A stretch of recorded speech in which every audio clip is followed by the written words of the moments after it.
మొత్తం దర్శనం మొత్తం దర్శనగా బట్ ఎక్కువ వరకు ఏంటంటే ఒడ్లు తడిసినాయి.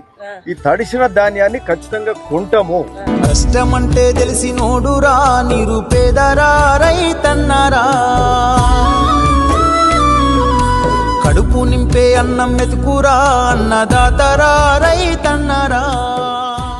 ఇప్పుడు రాత్రికి రాత్రి 12 సెంటీమీటర్ల వాన పడితే 2 గంటలల్లో ఏమవుతుంది?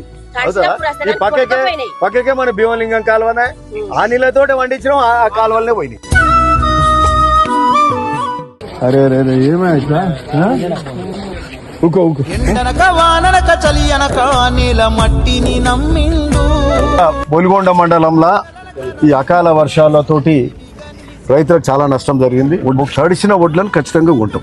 మీరు ఎవ్వరు అది ఏది ఉన్నా కొంటారు. ఇక ఇటురా నాకు కూడా ఇంట్లో పెళ్లి పనులు ఉండే, నా కొడుకు మ్యారేజ్ కూడా సెటిల్ అయింది. ఇక వాన పడ్డదనగానే నేను ఇక మొత్తం ఈ తిరిగా వాన పడి వడ్లని ఖరాబ్ అయితే రైతులు చూసుకొని పోదామని వచ్చిన.